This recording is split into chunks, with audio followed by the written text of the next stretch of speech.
Sam Jones, Flash Gordon. Guess what I'm watching? One of my favorite shows. Famous Cartoonist Says Things. Now say that very fast. Famous Cartoonist Says Things. Yes. All right.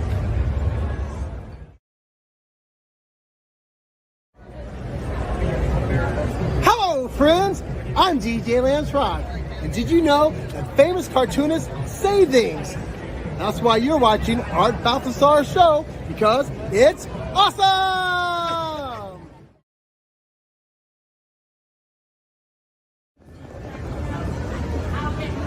We're rolling. I'm here to tell you about Famous Cartoonist Says Things. This is Michael Uslan. I'm the originator and executive producer of the Batman movie franchise, coming to you from San Diego Comic-Con. Where else would I be? You're looking at the world's #1 fan of Art Balthazar. The man's work is incredible, creative, and absolutely kinetic and insane. So for me to listen to famous things that cartoonists say, or is it cartoonists say famous things, or is it, it doesn't matter what it is. The stuff that comes out of Art Balthazar, whether it comes out of his brain or out of his hands when he draws, or out of his mouth when he talks, this is what I want to hear. Famous Cartoonist Says Things. Don't miss it.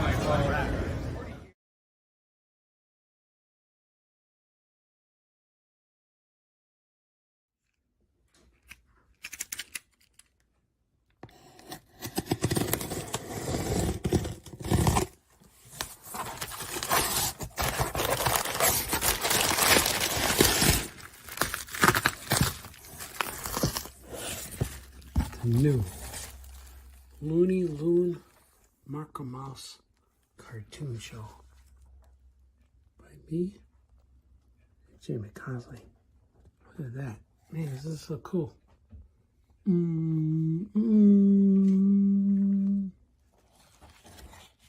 Wow, look at that. Oh, looks good, man.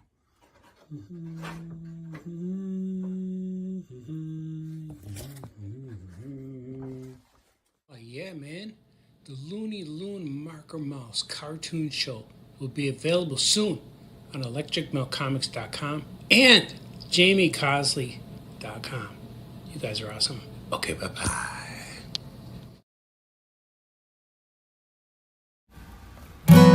Cosley Cartoons. Art. Oh yeah! Oh yeah! Oh yeah! Oh yeah! Oh yeah! Oh yeah! Oh yeah! Oh yeah! Famous cartoonist says things. Oh yeah! Oh yeah! Famous cartoonist draws things. Oh yeah! Oh yeah! Famous cartoonist paints things. Oh yeah! Oh yeah! Famous cartoonist Art Balthazar.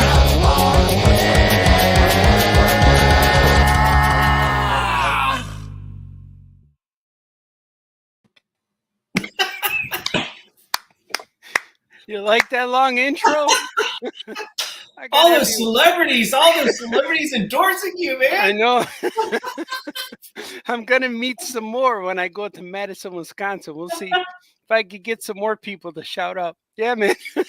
Famous cartoonist. DJ Lance Rock from Yo Gabba Gabba. You Flash Gordon?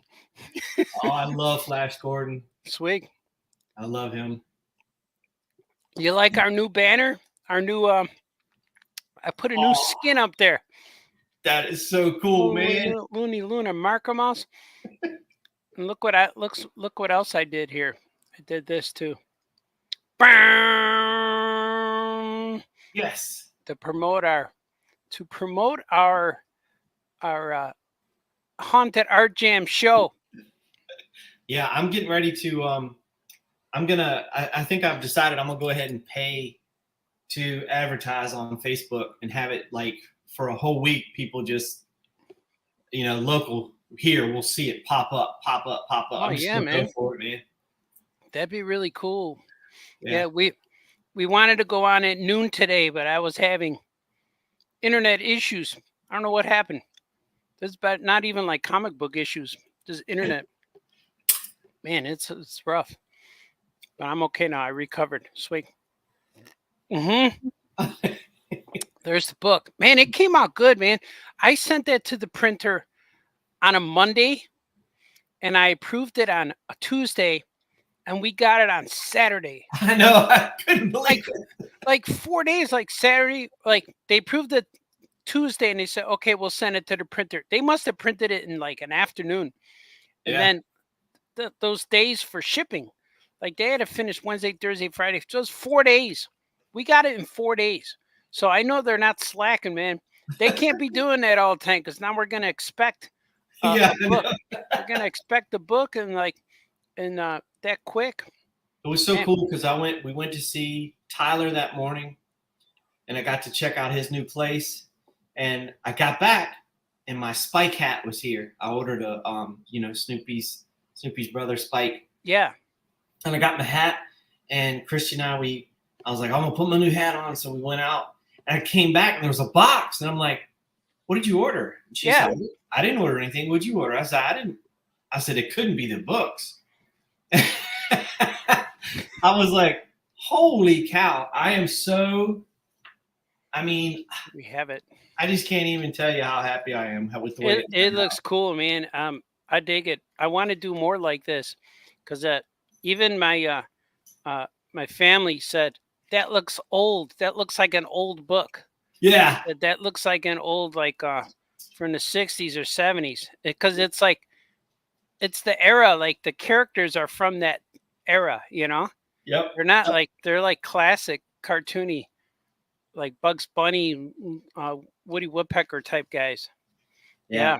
And I mean, I love all of it. I love the whole book. My favorite is our story. Yeah. Because I just remember when we wrote it, and then you just brought it to life. And I love the way you draw Marker Mouse. Oh yeah. And then Jackson Macaroni was one of my favorite because he's so stupid. It's such a stupid premise, but I love him. He's cool. Yeah. I like him a lot. I was just so happy. Here he is. Yeah, I love the way you drew it. It's just perfect. This book is thanks, so. I like it a lot. It's real different, and it doesn't seem like it fits anywhere. Like it's its own. Like lately, all my books have been connected, and they're all big universe, and they all can meet Action Cat. And this one just seems like side characters, like characters in the world, but it's cool. And I even have Action Cat Skokie characters in there too. They're all in the art class. Hey, I gotta let Sophie out real quick. Hold on a second. She's ringing the bell.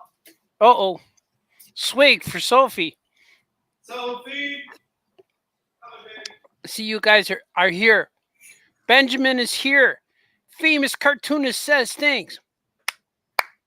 Benjamin Murray. Anthony Latch. The Art Jam is here. Wolf E. Oh, yeah. Claps. And Wagums is here. Wayne's Gamancer. Have a great show. Guys, I'm headed out to do things. I'll watch this show when I'm cooking supper. Thanks, man. You could cook it. You could cook with the cartoonists. Cooking it. Yeah, man. I'm excited, man. And our Haunted Art Jam, as you see on the bottom of the screen, is September 28th. Yes. Next month in Mechanicsville, Virginia. We're gonna do another show in the Haunted Cabin. Yep. Special guest Todd Webb. Mm-hmm. Todd Webb is going to join us. He is the creator and cartoonist of the daily comic strip, The Poet.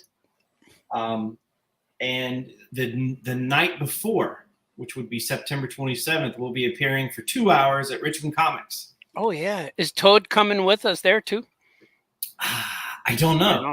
Toad McWebbages.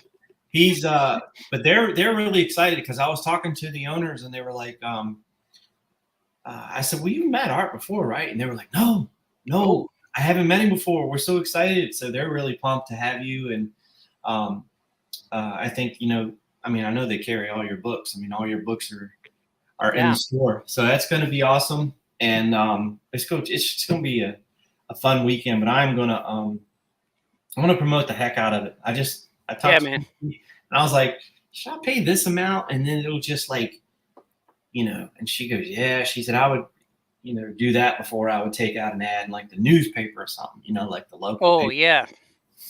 You could just do old school style and just staples things to telephone poles.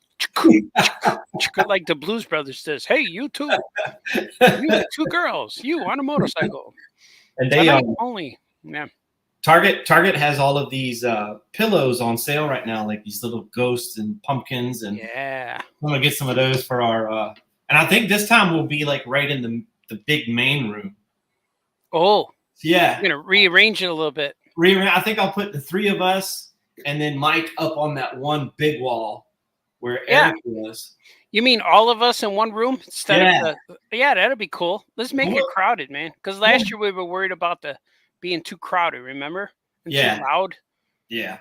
I think it's gonna be great. And we can we could do like maybe like an art station in the other room, like if little kids want to draw or whatever. Or dancing area. Or sleeping area, whatever we want to do. Toy playing area. If you want to stay the night, we can stay the night. Really? Yeah. You want to stay the night in haunted house? Maybe we might get touched at night, like Dan Aykroyd. Yeah. People forget about that Dan Aykroyd scene in Ghostbusters, in that kids movie. What was she doing? They don't quite show it; they just show his face. I don't know. It still confuses me. Oh, I don't know if you want to spend the night there. I'm not sure. I don't know. We have to think about it. I don't know, man, because we didn't pick up any weird vibes, but I know there's a vibe definitely there. Yeah. But I don't know. I caught something on that video. We did two videos last year, 2 investigation recons. One was 18 minutes and one was like 33 minutes long, 2 videos. And on the 33-minute video, we explored the cabin. And people say it was a breeze and the door creaked behind me, but it didn't creak until I mentioned the girl. So I started talking to the entity and it creaked twice when I spoke twice. So I don't know. It was kind of weird for sure. Yeah, I'm not sure what to make of it, but I trusted my feelings that went through my body. And I got to get out. Get out. It was, well, hey, I got to share this with you, man. Mm-hmm. So my last like 3 shorts. Yeah. On YouTube's. On YouTube's, I got 5,000 views, 7,000 views, 6,000 views. Damn. And I picked up 191 new subscribers. Wow. Man, your channel's climbing fast, man. It's going really good. Thank you, man. And I know there's a difference. I know people say, well, there's a difference between shorts and long form videos. And I get that. Yeah. But this is definitely a neat way to grow and introduce, like what I'm doing is just like every day I'm sharing a new Cosley creation, a new character. Cosley cartoons. So that's what I'm doing every day. Like until, I can't imagine I'll run out. You and I got like a bajillion, but heck yeah, man. It's really cool. And then I think I'm gonna do some stickers and I really, really want to do a coloring book. Like the more I look at my old like Whitman, coloring books, I really want to do a coloring book.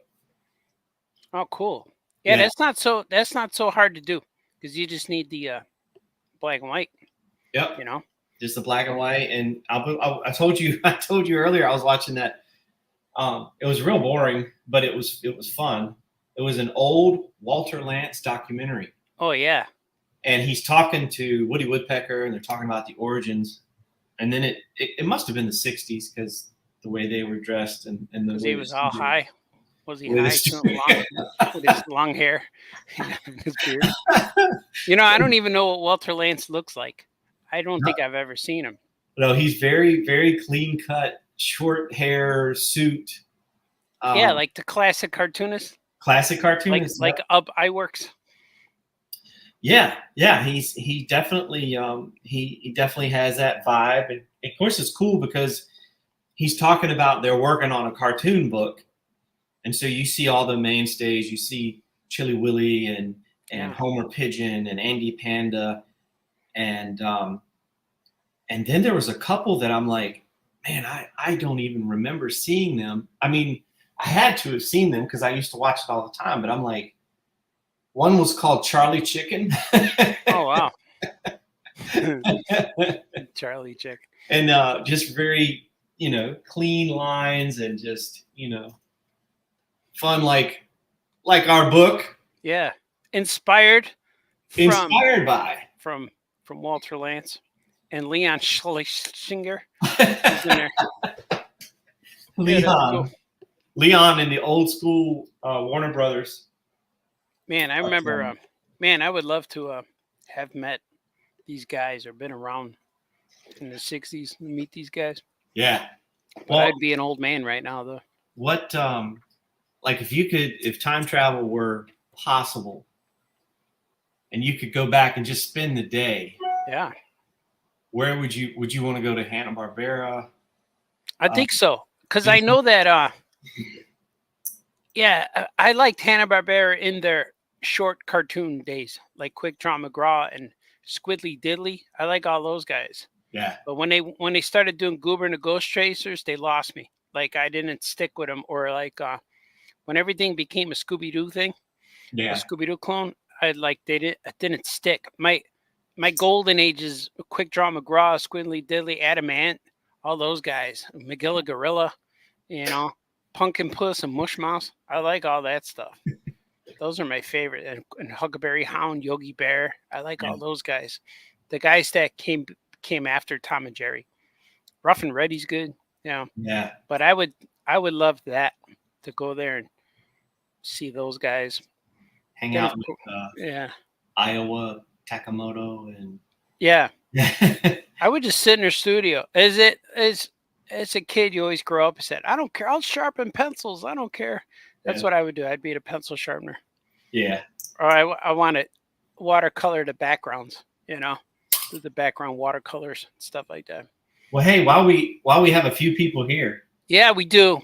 Let's ask them, say, look, if we did a book next year and we featured a public domain cartoon character, who would you want us to draw?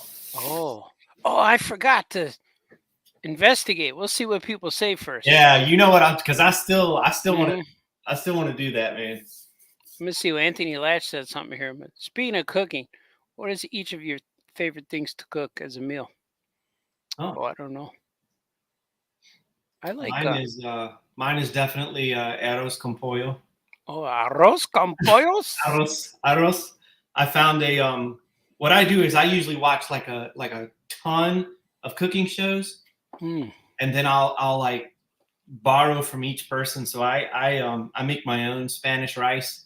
Yeah. And I found a really easy but recipe. The kids love it. And you made it for me when I was at your house. Yeah. Oh man, that was so good. Yeah. Nice and soft chicken. Yeah. So that's definitely arroz. Arroz is my favorite, and then probably second favorite would be probably like lasagna or something. Yeah, I'm go simple. I like grilled cheese, but like Velveeta grilled cheese, and like tater tots. That's what I cook. You get the dad meal when you come by me. I cooked what the kids would eat. So yeah, but I still like that. I still eat the foods I grew up with when I was a kid. Like I just had cheese and crackers today for breakfast. Yeah, cream cheese and crackers, and I still eat Oscar Mayer hot dogs. I like that. I'd rather just eat that all day. Yeah. Either that or get chicken wings. Harold's is good. Chicken wings. Mm-hmm. Oh yeah, man. I don't know. People are not chiming in. Nobody's chiming in, man. But should we reveal? who we were thinking of? Yeah. Let's do it. Yeah, but I don't know if he's public domain yet. Yeah, I don't know. I don't know who owns this character, but there was one night where I just put on, because you can find them, all the cartoons online, and I just watched all of them. The first one, we'll give a hint. The first one was Fiddlesticks. That was the name of the cartoon short. You know what? I just looked it up, and it says, "Is he public domain?" I'm not sure. They got the top 10 public domain characters. What are the top 10? I don't think this is true though. It says Felix the cat. I don't think that's true. Olive Owl from Thimble Theater. Popeye. That's not true either. Popeye is not public domain. No. And Coco the Clown. I'm not sure. I think Coco the Clown was in the Betty Boop universe. Casper the Ghost. He's not public domain. No. Oswald the Luck of Rabbit. No, he's not. I don't know what this is wrong. But Flip the Frog is on there. That's the guy we're thinking of. Yeah, Flip the Frog.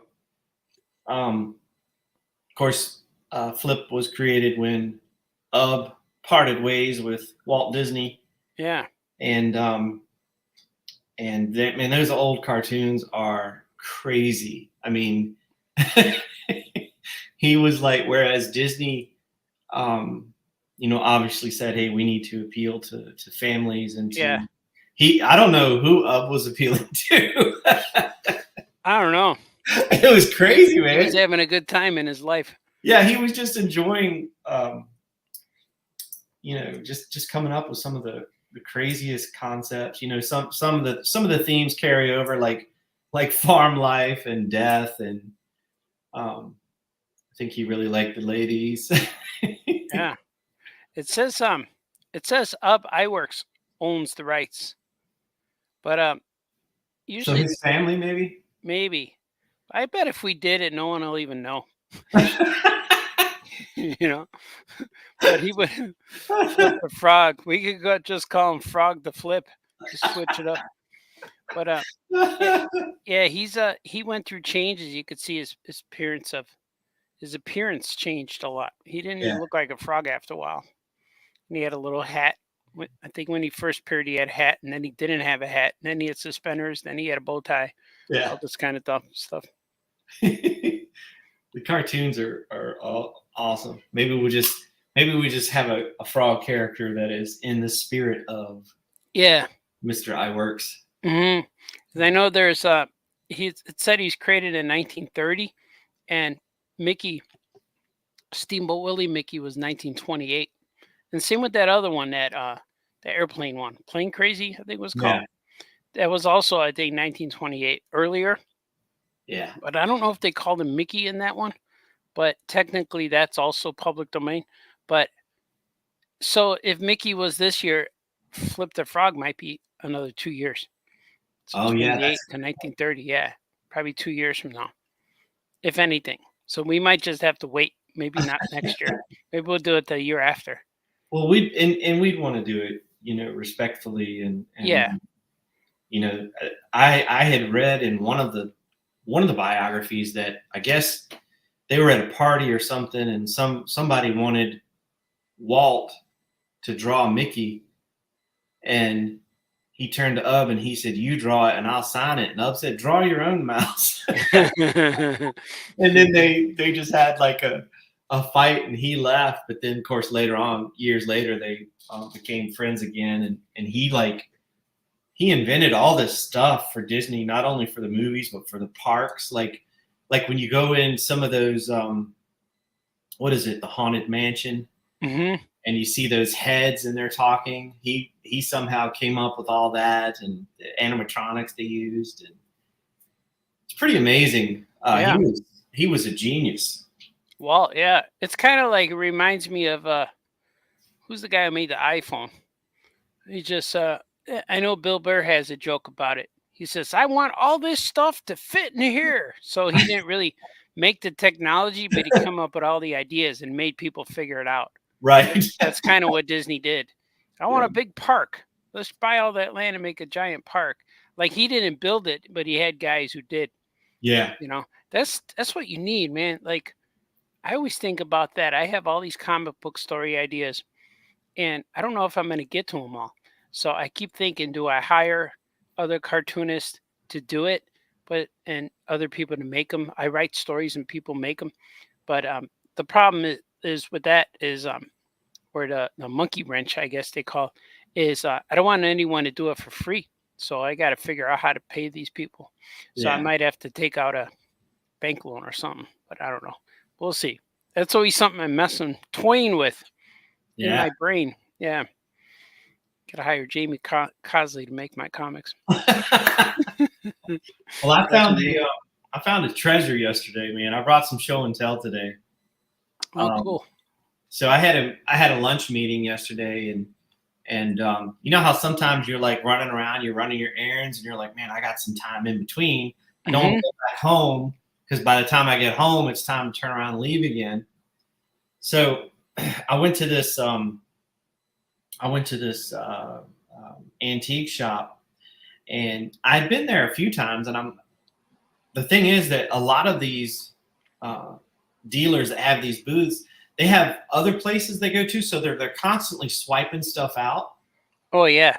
So I went looking for the Felix the Cat Soki. Oh yeah.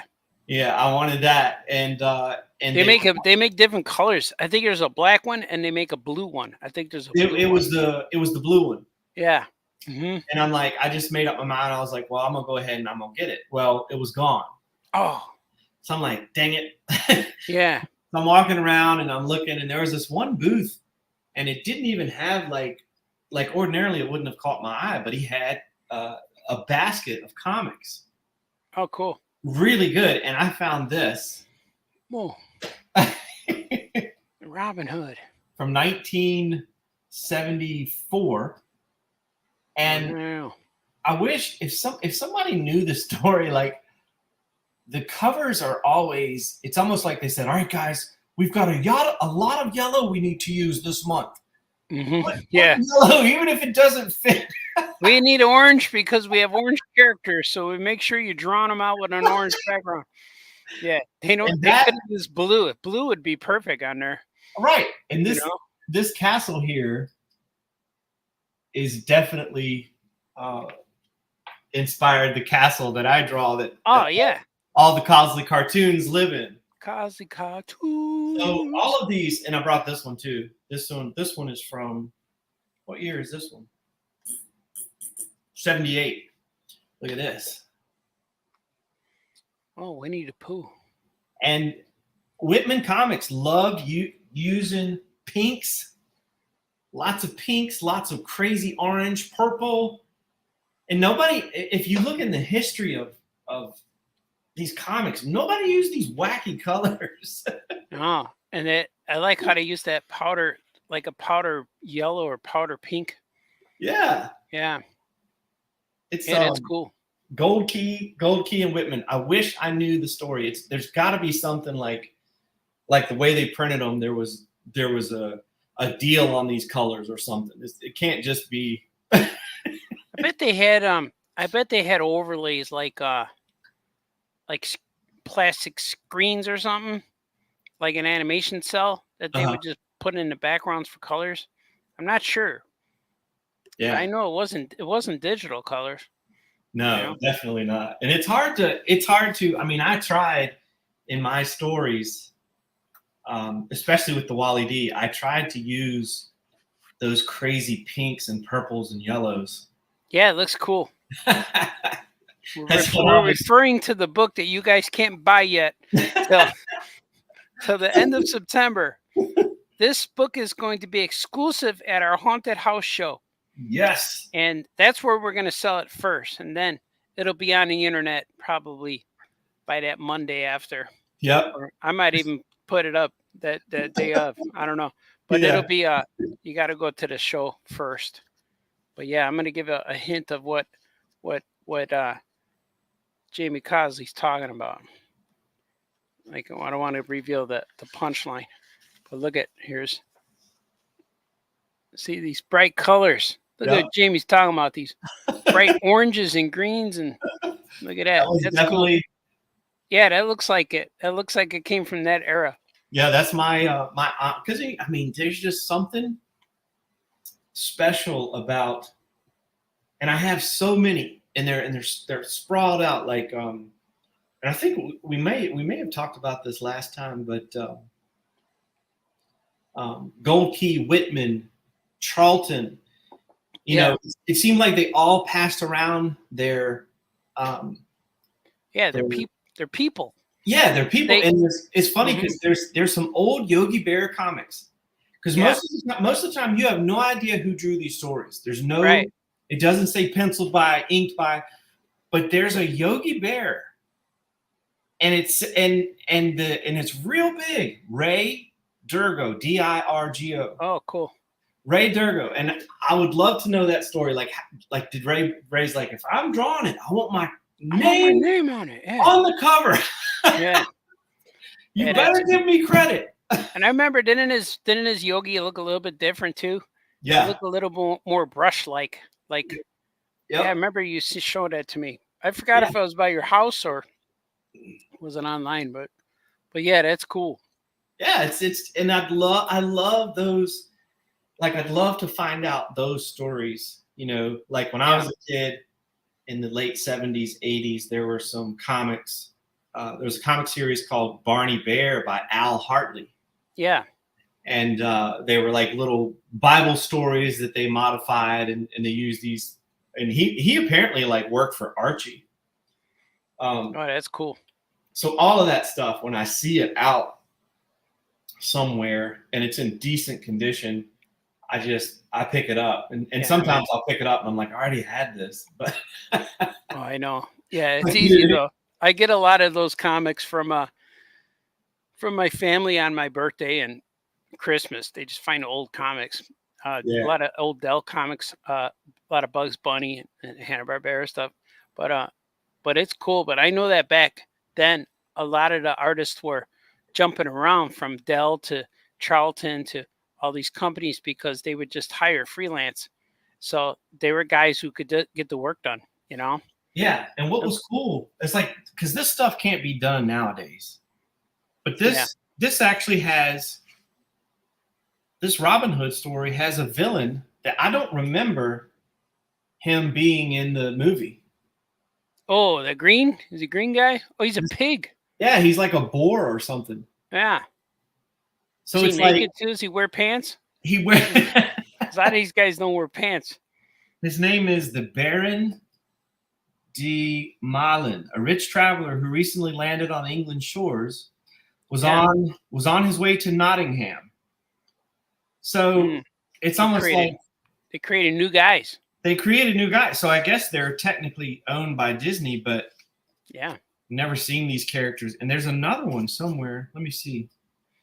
I used to read Disneyland magazine when I was a kid, and it was all comics. The whole thing was comics. It was Pinocchio and Sleeping Beauty and whatever was popular at the time. Like they had the Jungle Book was in there. They had all these characters from all these Alice in Wonderland. They had all of these short 2-pagers or 3-page stories, and that's where I started falling in love with Pinocchio stories. That's like when I know I could write a Pinocchio book based on those. Yeah. You know? Yeah, there was I was looking up. Hold on one second. Sophie just came back in. Oh no, she's coming back. Let me see. I'm going to see what you guys are saying here. We got at least 3 comments. Not familiar with Flip the Frog, but you guys would make it awesome. I'm in for whatever you guys make. Thank you, Wolfie. Yeah, man, we got to check out Flip the Frog. He might be public domain in another 2 years. But that'd be cool. Flip the Frog. And Anthony Latch says, I'm waiting for Abraham Lincoln to be public domain. That's going to be a while. Or I could just say he's public. Maybe I'll just put him up there now. You know, panels from the books look great. Classic cartoon goodness. Yeah, man. Thank you. Yeah, man. we got to think like maybe we should do public domain superheroes, because you know how they have all of these like the Destroyer and like the Daredevil and all of these, the Green Pharaoh, whoever they're called, the Green Llama. We should just do all those guys, but draw them in our cartoony style and just mess them up. Just one issue. The public domain massacre, we'll call it, or something like that. We'll just mess them all up, and they'll just be real silly. But I already have stories for next year, sir. I know what I'm going to write. If it doesn't make it in our book, I'm going to use it anyway. But I like to. I got a story with some ghosts and some marshmallows. Oh yeah, I was telling you about that. Yeah.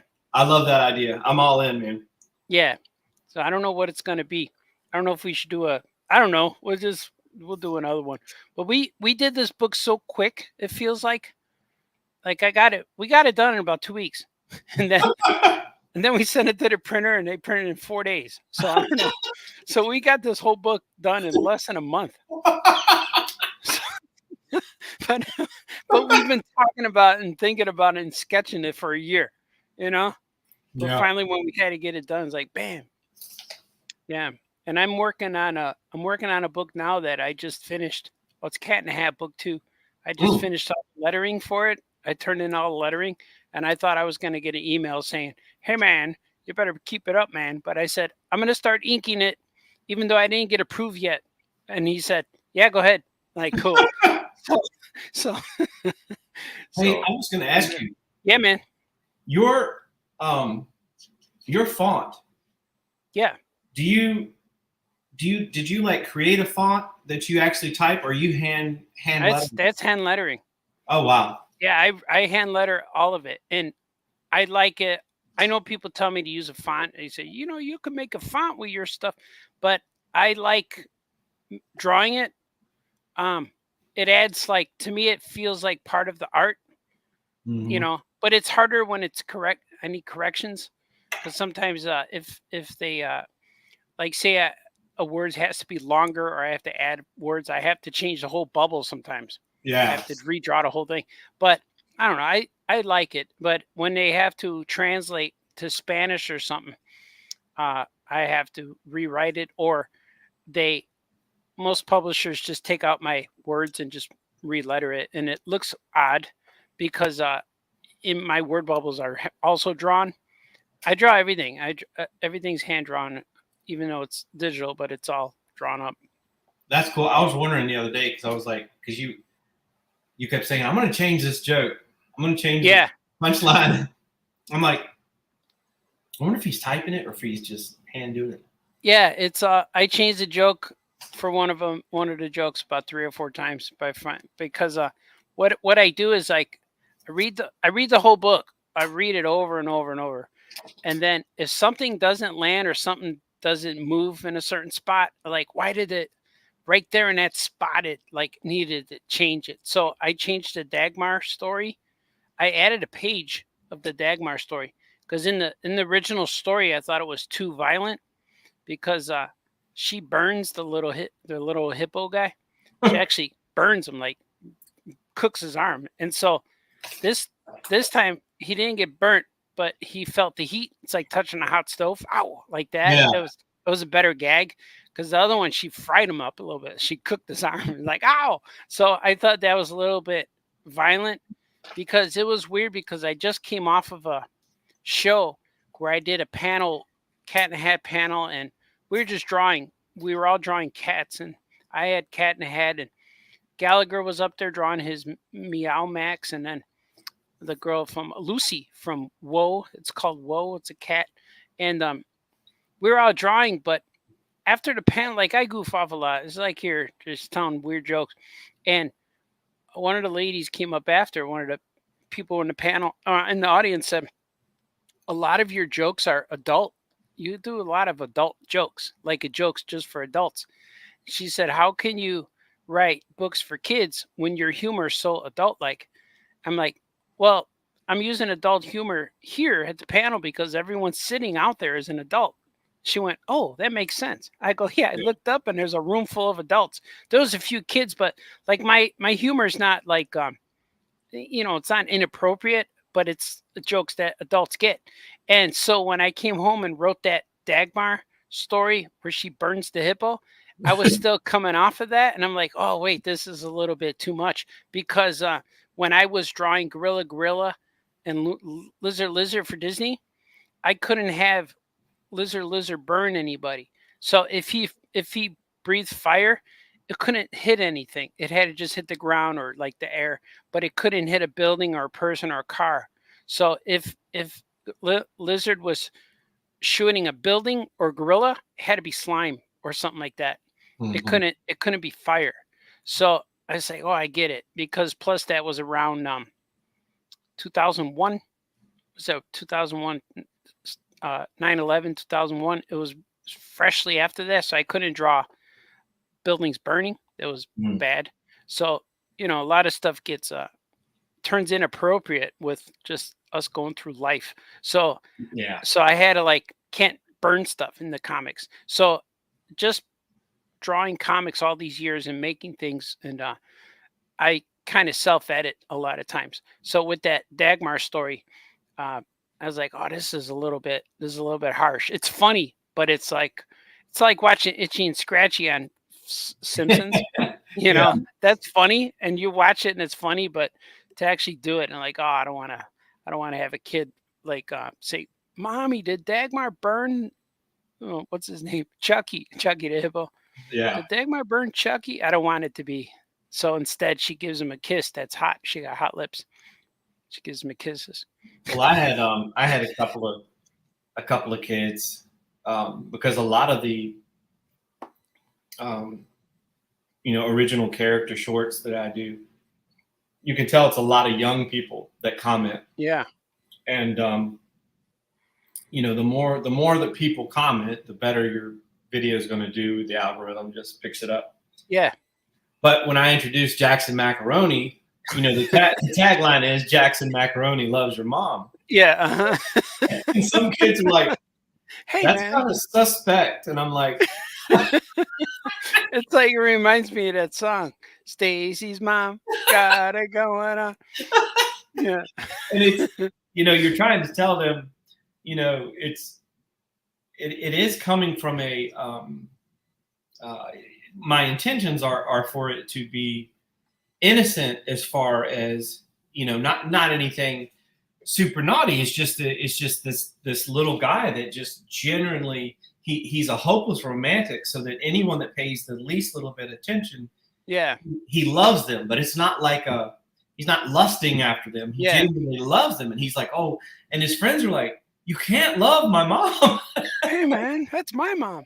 It's that episode on Wonder Years. Remember when Paul, the kid with the glasses, his best friend, started loving Kevin's mom, and he would bring her flowers and candy. Remember that one? Yep. And he wanted to he was over for dinner every day. And then Kevin's like, dude, you got to stop. She's my mom. Right. Yeah. And then he even said, I think Paul's dating my mom. Yeah, it was like that. That's what it reminded me of too.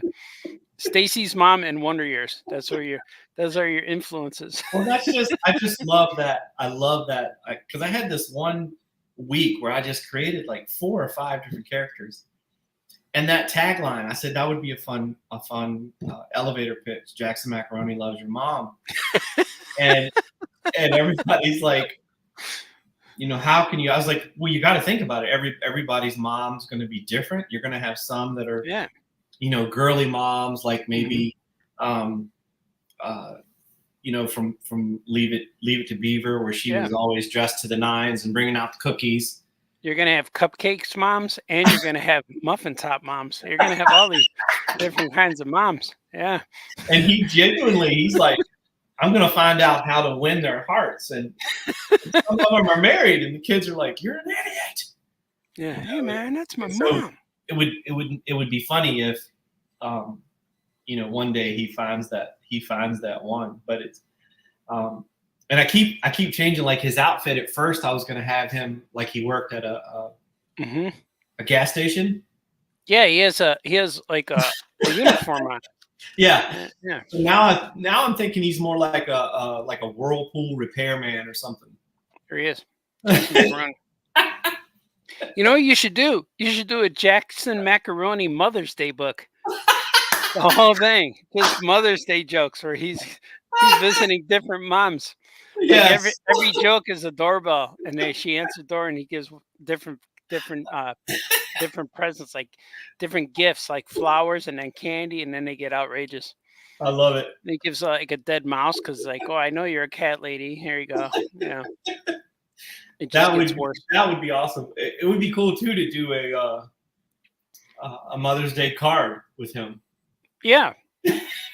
Jack Macaroni loves your mom. He's like, and then you could do a joke where the husband answers the door. Oh, hello, sir. Is your wife home? He's like, hey, honey, it's that kid again. What's wrong with this kid?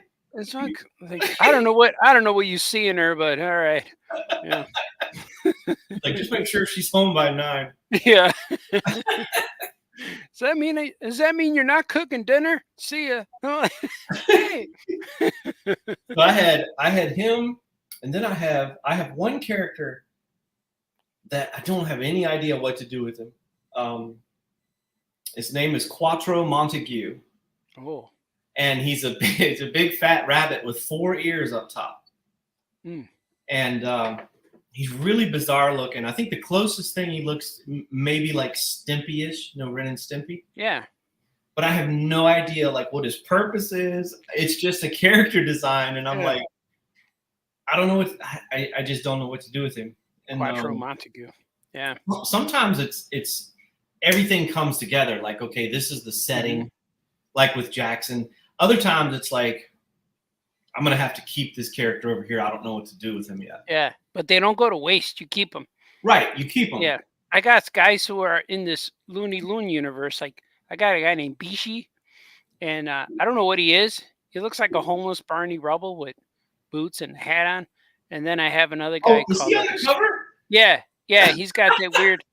Yeah, he's in the white crayon drawings in the back. I see him. Yeah, but I use that as a background. Let's see if you could see him real close. Bishi. It's not easy to see him. No, he's on there though. And same with my character called Scooch. He's Scooch is based off of a guy I saw at the airport. It's based off of that guy and also Scoot McMahon because his name's Scoot, but I named him Scooch, like Scotch, like his bottle of Scotch, but Scooch. But he's got long arms. I don't know what's going on with those guys, but they're cool. And Bishi I had since I was in 5th grade. I created him when I was making Looney Loon. So I created a bunch of guys in 5th grade, and some of them are carrying over. Man, I'm bringing them. And it's like what you just said, when you get in this groove and you just start making characters, and they all come out in batches, a big group. Like I know when I created Gilbert, when I created Wolf Boy, and then Spider Monkey came out of that, and then all these guys, and Meteor Mike came out of when I was creating Gorilla. Meteor Mike came out of that session, and then, but it seems like making these stories unlock something, like unlock a vault. The vault that's been in your head that you forgot, like your Cartoon Castle. You forgot about these characters who existed until you go back in the vault and you find them all. Like, oh, what about Looney Loon? I'll bring him out, and then Bishi and all these guys. Yeah, it's fun. And I would love to keep delving into that idea about, like we talk about, the Cartoon Castle. There's all these hopefuls. Yeah. And they're wanting to make it. They're wanting to get a book deal or a TV show or a commercial or something. And there are going to be characters that just, they're looking at everybody just hating them because they're never going anywhere. Yeah, that's funny. You said there one guy that was just a doodle on a napkin. Yeah. And he's like, "You kids, you have no idea." Yeah, might have potential, You just had to finish me. That's all. Yeah, like you got everyone in that castle's all in different stages of development and idea. One guy's a fully colored. One guy has like no legs. He's just a torso. One guy's a napkin drawing. And it's funny. Like years ago, I had this idea too. I don't know if I should say it, but because someone might steal it. No, they won't. But I had this idea where it was about a janitor, maintenance guy, who was a maintenance guy for an apartment complex that had all cartoon characters in each apartment. It was similar to yours, but in some of the apartments had monsters. Like there's a big squid. Then another apartment had like a Godzilla guy, and then other apartments had like Smurfs and all these little guys. And the idea was just called Apartment for Rent. And on my website, I was building a web page that had, when you scroll down a web page, it was the building. It was the whole building, and each click was the window. So you could see who's that's in cool, each. man. Yeah, I just want to get it. I was working on it, and then you know how websites change. That was GeoCities. Remember GeoCities? Or Yeah. GeoCities? It was one of those websites. So it just went away. But I think I turned it into artbaltazar.com, and it just, now it's nowhere what it looks like now, but I just kept on in that name. But I thought that would be I think that's a cool thing, like Apartment for Rent. That was the name of my story. I might still do it because it would be cool to have the whole front of the book be the building. Yeah. And the door on the bottom with the guy with the broom, and then all the windows had different characters in them. Yeah. Yeah, I'm going to do that anyway. And that would be fun just to explore, and then have each page be like first floor, second floor, third floor, and have a 20-page book and have 20 floors. I mean, that would be fun. Yeah. I like that. We could have one floor that's a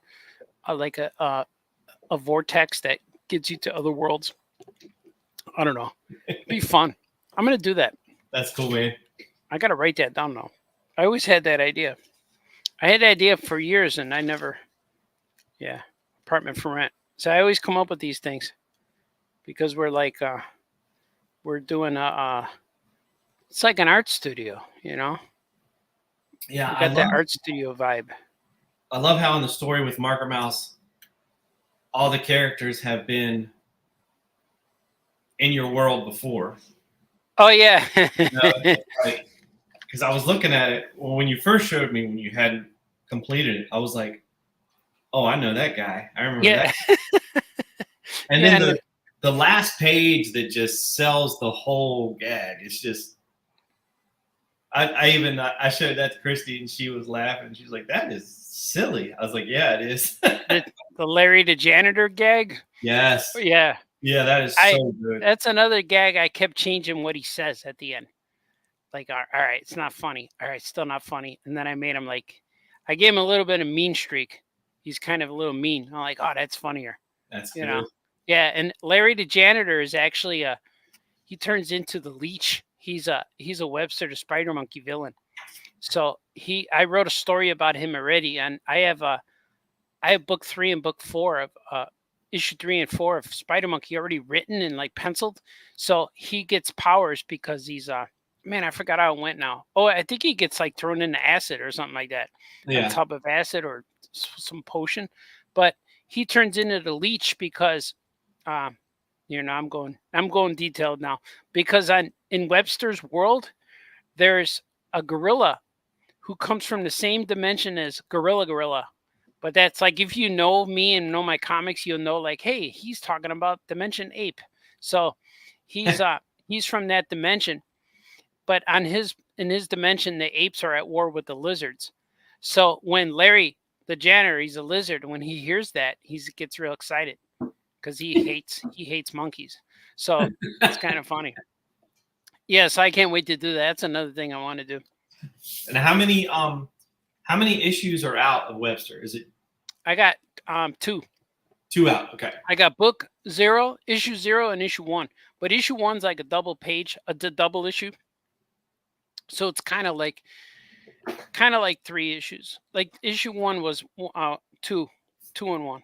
Gotcha. But so when I'm writing it, I get confused because issue 1 has 2 stories in it. It has Dr. Octoplatypus and Rhinoceros Jack.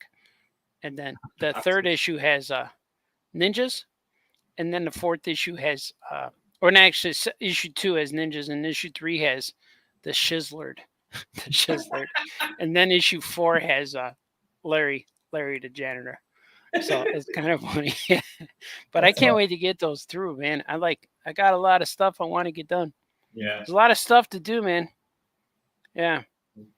I love it. Mm-hmm. Swig for doing Swig. comics. Classics. Yeah. I got coffee today, man. I had to brew a fresh pot today. Yeah. Heck yeah. Yeah, man. There's so much comics to be made, but there's all of these deadline comics to be made first. Yeah. You know what I mean? Well, I don't have as many as you. Oh my God. But Yeah. but definitely you do have things that, like, when someone hires you to do something, Yeah. you want to do that because you want to get paid, but then you're thinking about all the stuff that you want to get out there. And I keep coming back to, I wish there were more venues for just comic strips. Yeah. Because that's just such a fantastic way to develop. I looked back over, I don't know if I told you or not, but for 5 years I did this comic strip called Hutch. Yeah, the furniture bunny. Yeah. Basically he worked at a magazine that wrote about the industry that he was a part of. Nice. But it rarely touched on topical. It was just kind of like Muppets meets The Office kind of a thing. Yeah. So I had done it for 5 years, and I just had a bunch of, what I really, really enjoyed, especially themes like Halloween, Thanksgiving, Christmas. You do those type of theme.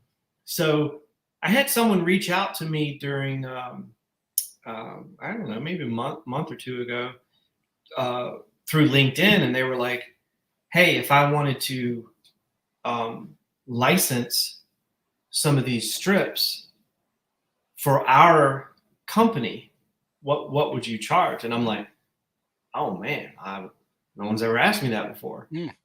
And so I was like, "So you wanna?" She's like, "I want to put the company's in Canada." Is this recent? Because I know you drew those for a magazine before. Yeah, this happened recently, but all of the strips that they were interested in were already done. Yeah, and those are all your guys, right? Right. Yeah. Oh man, you should. So they just went through and they were like, we want to take these 10. And I said, all right. So I gave them a price, and they said, yeah, and we'll do that, and we'll come back and get some more. And I'm like, oh man, this has never happened before. Yeah. You're getting like a royalty payment over stuff you already did. Right. Yeah, that was cool. When the characters, of course, I own, and the publishers, when they put them out in their magazines, that's, to publish it right then and there. And yeah. But then on down the line, since a lot of them, again, were topical, like, people that chew with their mouths open in the office, or people that microwave fish and you want to kill them. The whole office smells. So this client was going through, looking at them, was like, all right, I'm gonna take this one, and I'm gonna take this one, and I'm like, oh man. So now I'm trying to think in terms of how could I market, again, these characters that for 5 years, they were a part of my life, and then all of a sudden it ended. Yeah, it went away. Right. It went away.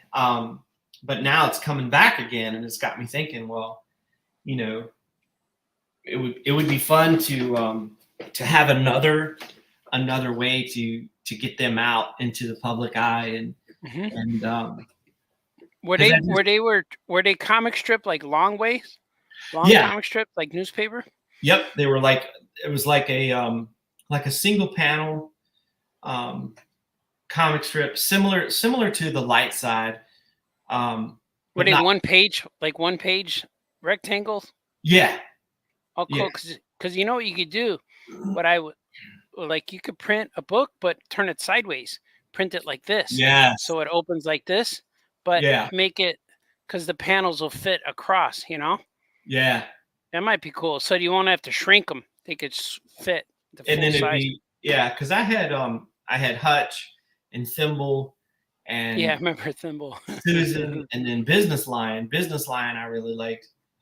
And but yeah, for 5 years when you're pouring into these characters, so that's kind of where the Cartoon Castle idea came from, because they're actually living in that castle too. Oh yeah. You're gonna draw them next time? Yeah. I have a feeling the Cartoon Castle's not finished. No. Yeah, you should. It'd be fun to do a whole book, Cartoon Castle book, Yeah. or do a strip, a story in every one of our team ups, because it could be appropriate for any theme we use. Right. You know, because your guys are in there. You know. Yeah. It's funny.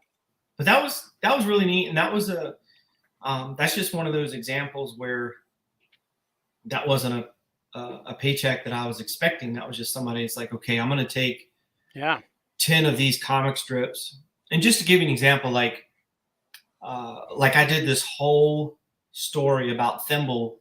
Thimble lost weight, and he got healthy. Yeah. Well, Hutch is like, well, that's nonsense. I'm going to eat what I want, and I don't care how old I get, and if I get, I don't care. So they're doing this yoga during office hours, and one of the gags was, Thimble's like, I'm gonna help you stay focused, and you're gonna get in shape, and we're just gonna live these long lives. And he says something cliche, like there's no I in team or something like that. Mm-hmm. And so Hutch has this big bag of food behind him, and he's like, but there's plenty of eyes and biggie size fries. Cool. So he's like, you're closing your eyes doing your yoga, and I'm eating some fries. So it was a lot of stuff like that, and then how those folks would interact. Like Hutch is very laid back. Thimble is by the book, rules. And Susan, the boss, she's the one that's like, if she catches you snoozing, she's going to beat you with a wiffle ball bat, kind of a thing. Mm-hmm. It'd be funny if like you brought him in the Cartoon Castle, but you have the castle where they finally come home. Like, wow, where have you guys been? I said, man, we were gone for 5 years. It was great. And then they come back and they're like, and they can make the joke like you come home from college and your bedroom seems tiny now. Like, we had so much room at the old place, something funny like that. I was making, it just that joke's like, man, I had a recurring gig, and people were taking me, because it's neat when you somebody were to print out, nowadays it's not newspaper, but they print it out and put it in their cubicle. Yeah. Because it resonated with them. Yeah, yeah. And you don't get to see that. You put it out into the world. I think the readership for that magazine was like 25,000 or something. Wow, that's good. So it was really good, but you never get feedback from anyone. Right. People read it and that's it. They're not going to like reach out to you. Hey, Jay, they don't care. I bet there's a place you could go to where all of those people who read that magazine are like some kind of convention or something. You show up, man, you'll be a superstar. You won't be able to walk through the aisles because people take photos. Wait, you're that guy? You're the guy? You're the Hutch guy? That'd be funny. And it was really neat to look at the very first one I did, and then how I had changed him through those 5 years. Yeah.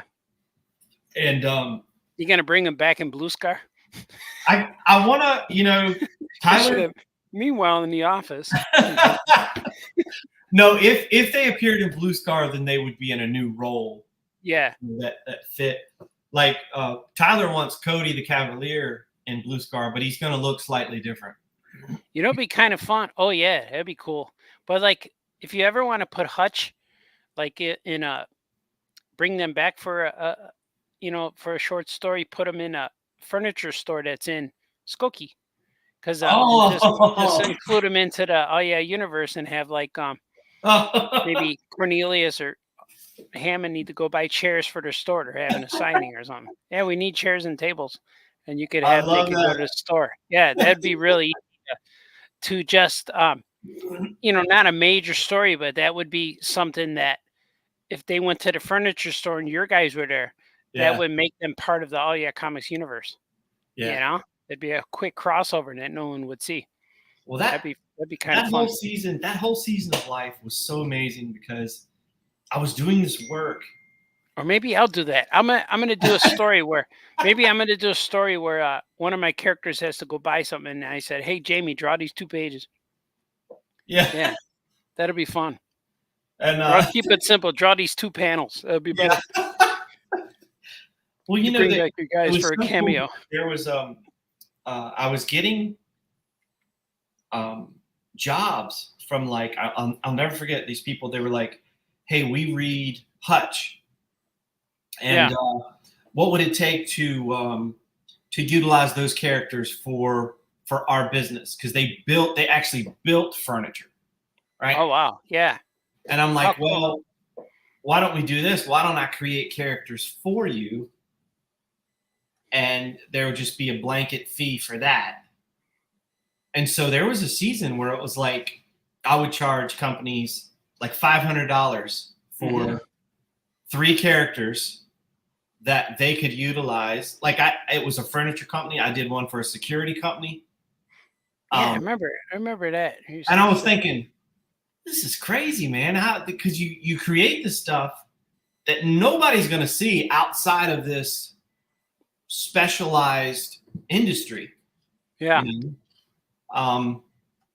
But it was like people, it just goes to show you the power of cartoons, and that people, everybody loves Garfield. They have a Garfield calendar or Peanuts or something. So when you tell a company, "Hey, I'm going to create a Geico Gecko for you," then it's like, okay, all right, let's do it. Let's see what you can come up with.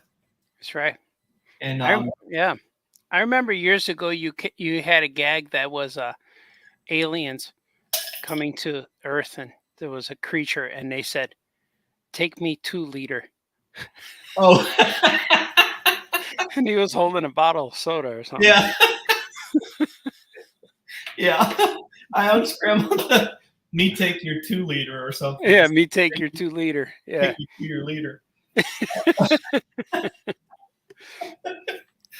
But there's a lot of untapped potential there for people that want to, make cartoons. And I wish I wasn't so ADHD, because I think if I had more focus, I'd be more successful. But I'm always like, "Oh, I could do this. Oh, I could do this." Yeah. And Oh my God, yeah. It's a lot like going insane, and you're like, "No, I have to focus." But I Yeah. think ever since my eye thing, Oh yeah. it helps me, like because when I sit down and draw, I mean, I'm like, I'm locked in, I'm engaged, and I've got to do this. Maybe even way more so than before.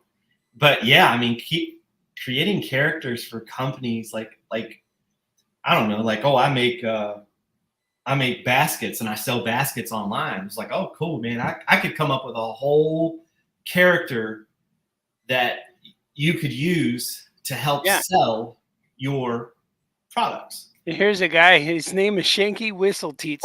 You could use him to sell your basket weaving.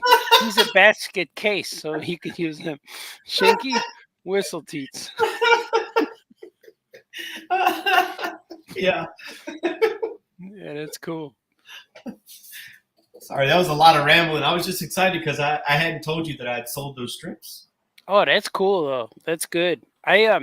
Years ago I used to work for this company. Well, I would do drawings for this company called Scroller, and they would do Scroller woodworking patterns that the guys with those scroll saws, the little mini scroll saws, would cut out these patterns. You see them like there are a lot of silhouettes, and they would see them in like waffle restaurants or log cabin restaurants, and you see them in just like patterns. And so I was drawing some of those patterns, and then the guys asked me if I would come up with a comic strip, and I come up with Scroller Man, who was an old guy who used to he loved scroller patterns so much that he would buy these patterns and cut out everything. So everything in his house was like a wooden pattern. Like he had fake flowers that were made out of wood. He had furniture. Like you see all the details in like furniture so he would that was cool. That was like a magazine, was Scroller magazine, and Mhm. in the magazine was a strip called Scroller Man, and it was Big Al and his kids, and he's a grandpa, and it was cool. So that lasted for me a little bit too, about 3-4 years. It lasted pretty good. I think I remember seeing some of that on your old website. Yeah. It's probably still up there somewhere. Well, But I have some of the strips because I wouldn't be able to scan them all the time. So I have some of them, but I would scan them but back then I didn't know like computer stuff was still new. So a lot of them are low res, but Yeah. but they were cool. That was a lot of fun. And I know that I was getting I got letters from a few people who were a big fan of Scroller Man. And I That's thought that was awesome. pretty cool. Yeah. Well, I liked it. I remember reading a story, and I'm always terrible about remembering the names, but there was a cartoonist that worked in a hardware store. Mm. His hardware store, it was something like it was passed down from generation to generation. But he would do these full page, like you would see in the Sunday comics back in like the early 20s and 30s. Yeah. He would do these full page comics that was basically interactions that he has with people, like kind of comical situations, people coming to look for ladders and hammers and nuts and bolts and stuff. And he did it like for years and years. And I don't know if it was like a local paper or where it appeared, but everybody in that area knew it, right? It was famous. Cool. Mm-hmm. And that kind of stuff just fascinates me when you see people that maybe they don't reach the pinnacle of success that we dream about, but then there are these people that kind of leave their mark in their own community. And like there was this, I don't know if you've ever heard, there was this guy, I think his name was James Childress. Mm. And he had a comic strip called Conchi, Conchy, or maybe it's pronounced Conky because it's about shells. Mm-hmm. But he was like this little, rambling beachcomber, and it was all like, it was funny, but it was also like philosophical. And he was self-syndicated in the early 70s. Like he had quite a few newspapers, and he has, I don't know, like maybe 3 or 4 books out that I've seen on eBay. I haven't pulled the trigger yet, but and it's kind of a sad story because he ended up taking his own life. Oh man! But his work is out there, and I'm like, self-syndicating your comic strip in the early 70s. That's incredible. Yeah, that's like self-publishing, but like do it yourself. And that was the time to do it if you're going to do it, because like 70s were booming business for comics and cartoons. Yeah. And then newspapers were all over the place. But yeah, that's crazy. That's ambitious. Yeah, it's fascinating to me. It's like, man, what would his life have been like if he had been, during this time period where you can put stuff out there and online, and you don't have to necessarily. But yeah, to take something and pitch it to a random newspaper and then get it in there, that's incredible to me. That's funny. Yeah. I gotta check that out. Conchi. Yeah. Conchi, it's Conchy, and I think it's James Childress. It's funny because it's really, really cute drawings, and they always take place on the beach near the ocean. And a few people have done stories. There's not a whole lot of info out there on him other than, unfortunately, his the sad end. But it's really inspiring when you see what people can do, and the folks that they impact in just Yeah. a small little area. I love stories like that. Yeah, you find people like who wait for your strip all the time, or wait for your cartoons. And Yep. you don't know who they are, but then uh, they wait and they find it, and that happened a lot with Gorilla with Disney. Oh, Like look, nobody knew I was drawing that except for the kids. And then when I meet the kids now, they meet me and they cry and they say, "Are you that guy?" And like they freak out. But adults don't, because the adults didn't read that. So you get an audience that's so small, selective. Like nobody bought that Disney book because Gorilla was in it. They bought it because Hannah Montana was on a cover, or yeah. Cars, or Spider-Man. But the kids discovered it in there, you know? And that's Oh, that kind of was like, huge. I remember when you got that, I was like, oh my holy God. smokes, man. Yeah, it was weird, crazy. I had to fly out to San Diego and stalk the guy. I mean, meet the editor, you know. But yeah, that was a pretty incredible time, and it was the biggest secret. I couldn't tell anybody about it until it happened, and Yeah. so that was pretty cool. And I'm making my Who's Who book. I keep adding characters to my Who's Who in the All Yeah Comics universe, and Gorilla is going to be in one of the issues, but I'm just going to put Gorilla and Lizard on a page. I'm just going to say how they're connected to the All Yeah universe, Yeah. but I'm not going to advertise that they're in there. So hopefully they'll be able to slip through. No one will notice. You could do ape gecko. Ape Gecko. Yeah. Yeah. Do something slightly different. Some double G triple L or something. Yeah. But like I don't think Disney even knows they own them right now. They don't even know. Everyone I work there is gone. That's what's so sad when you because that's when it's like, man, I wish it had just been like you could make deals like, yeah, it's yours for a period of time, but then it comes back to Art Balthazar Incorporated. Yeah. I can do whatever I want with it. But that was something I could have done, but the paycheck for them to buy them outright was pretty good at the time. Yeah. I'm like, yeah, I'll take that. And then it's like I'll come up with more guys later. Yeah.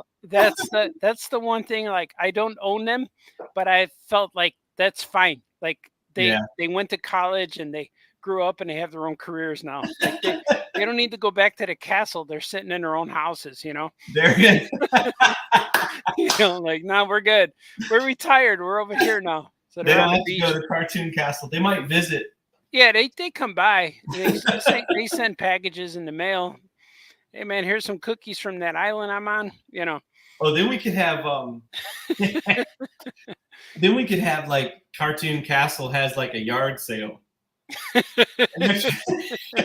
They're trying to get rid of items, and they're like, "You're selling this? That was in episode so and so." Yeah. Here's my magic shillelagh. Said, what's it do? It doesn't do much anymore, but I still shillelagh.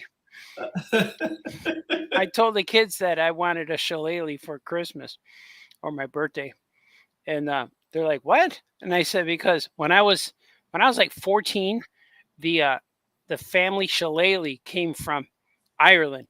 It came here to the U.S. and it did a family tour with all the houses. Everyone's house got to see the shillelagh. We all went to visit it. We all held it's like a stick. It's a walking stick, but it's got a big club on the end, so you could smack snakes with it. That's what it was invented for. But the tradition is the oldest person in the house, the grandpa, uses the shillelagh to walk. You know, it's a walking stick. And then when they're done with it and they pass on, the shillelagh goes above the door until the next old guy uses it, and then he uses it. But it goes above the door because it's supposed to be to whack critters and snakes, because they would come in your house, and it's like the whole thing with the snakes and the potato famine in Ireland, and like snakes were eating people, so they smacked these snakes. But then the king goes above the door. So every family has a shillelagh in their family, and it gets handed down to the next old eldest male kind of gets it. Whoever needs it can use it. So I know we have one in my family, but I don't know where it is, and I want it real bad. And not that I need it yet, I just want it. So I told it, and the only way to get it is like the history. You see the book of Boba Fett? Like Oh, yeah. when that little lizard went in his nose and when he hypnotized and he went and chopped down a tree and then fired up that stick and he got his own stick. Yeah, Well, yeah. that was like a shillelagh. He made his own. That's And cool. in the tradition, that's how you do it. The family gives you the stick and you make this stick and you burn it and petrify it and do whatever. But now it's yours. So I remember last year, the year before, so very recent, we were at a antique store that had a whole bucket, like a big garbage pail, like a big canister of shillelaghs. They're all sticking out. Like, wow, look at these. And my wife kept saying, well, buy one. I said, I can't, because these shillelaghs belong to another family. Like, these are from someone else. And if I buy one, I might get cursed. What if I bring this shillelagh home and I get cursed? So I told my kids, if I can't get the family one, you guys need to make one for me, or buy a brand new one that was never owned by any family, like someone can make it.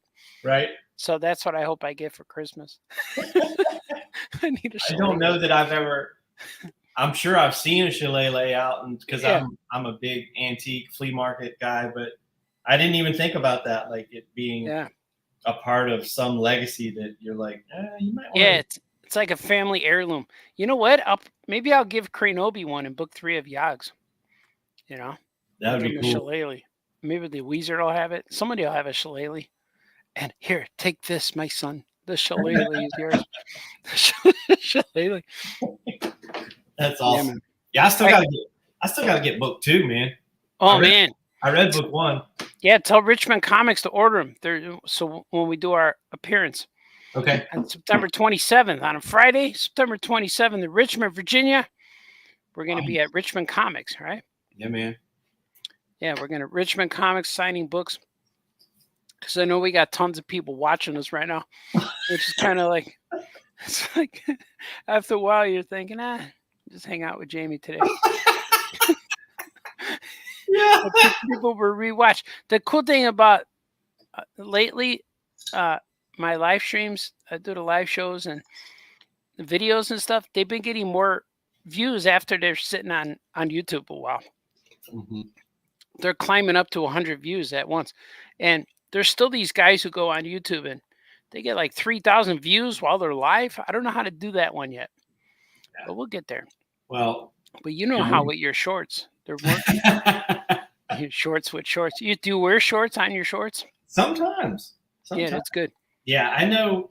I have definitely learned some tricks, and I can tell you, the time of day you post, at least for me, matters.